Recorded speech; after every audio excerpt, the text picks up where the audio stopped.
안녕하세요, 샤스파입니다. 오늘은 제 뒤에 있는 차량 DM8 하이브리드의 연비가 공개되었다고 해서 이거에 대해서 리뷰해보고자 합니다. DM8 하이브리드 관련된 외관 영상 같은 경우에는 이전 영상에도 굉장히 많이 있으니까 그 영상을 참고해 주셨으면 좋겠습니다.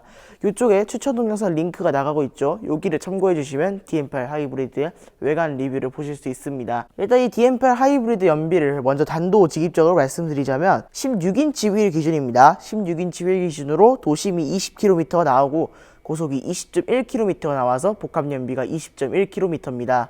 이거 같은 경우에는 아이오닉 하이브리드에 있는 17인치 휠 타이어를 끼운 수치와도 거의 비슷합니다. 근데 모두가 다 16인치가 달린 깡통 차량을 사진 않잖아요. DM8 같은 경우에는 17인치 휠 타이어의 비중도 굉장히 높기 때문에 17인치도 한번 알아보도록 하겠습니다. 17인치 휠 타이어 같은 경우에는 복합 연비 19.1, 도심 연비 19, 고속 연비 19.1로 자리 잡게 됩니다. 도심 연비가 고속 연비보다 별로 좋지 않은데요.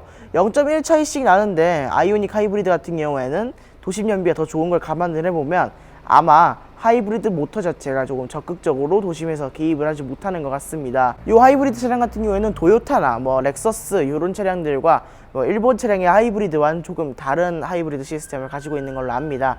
그래서 토요타 하이브리드 차 같은 경우에는 시내 주행에서 연비가 굉장히 우수한데 이 차량 같은 경우에는 시내 주행에서 말고 고속 주행에서 연비가 더 좋도록 설계되었습니다. 이 차량이 연비가 무려 20km 가까이 나올 수 있었던 거는 뉴라이즈 대비해서 무게를 굉장히 많이 줄였기 때문입니다. 무게 같은 경우에는 무려 90kg이 뉴라이즈에 때에 비해서 줄어들었습니다. 90kg이 줄다 보니까 자연스레 연비도 상승했던 것이죠. 그 90kg를 감량할 수 있었던 비결은 바로 3세대 플랫폼에 있습니다.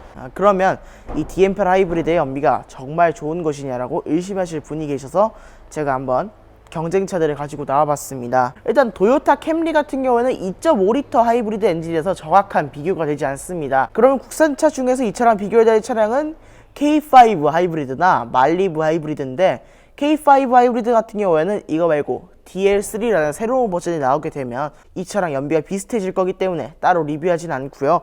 그러면 말리부 연비를 한번 보겠습니다. 말리부 하이브리드 같은 경우에는 1800cc 엔진을 가지고 있고요. LT와 LT 디럭스 트림으로 운영이 됩니다. 가격 같은 경우는 3,142만원부터 3,307만원으로 옵션 제외한 가격이 유지가 되고요. 연비 같은 경우는 17.1입니다. 무려 소나타보다 200마력이 작고 휠도 이거보다 조금 작은 게 들어가거나 휠이 이거랑 같은 사이즈가 들어갈 텐데 DM8 하이브리드보다 말리부 하이브리드가 연비가 좋지 않습니다. 그러면 다른 하이브리드를 한번 볼까요? 수입차 중에서 이 차랑 경쟁할 수 있는 차량, 이 차량 엔진 CC도 완벽하게 똑같은 차량이 바로 어코드 하이브리드입니다.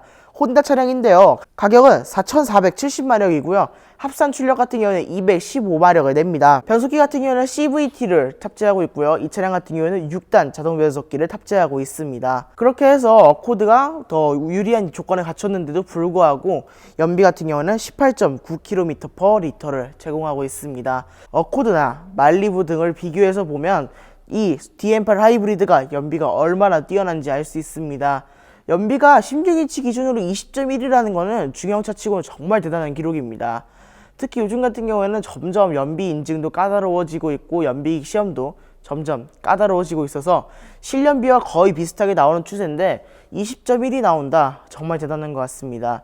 현대자동차가 하이브리드 처음 내놓을 때만 해도 하이브리드 하면 토요타가 짱이지, 일본차가 짱이지 이렇게 생각을 했는데 지금 같은 경우에는 현대자동차가 정말 이를 갈고 나와서 한국 지역에 맞는 하이브리드를 만들었기 때문에 연비가 이렇게 잘 나오지 않았을까 생각을 해보게 됩니다. DM8 하이브리드 같은 경우는 일단 외관 디자인은 DM8과 차이가 없고요. 옵션 같은 경우에도 DM8과 차이가 없이 운영될 예정입니다.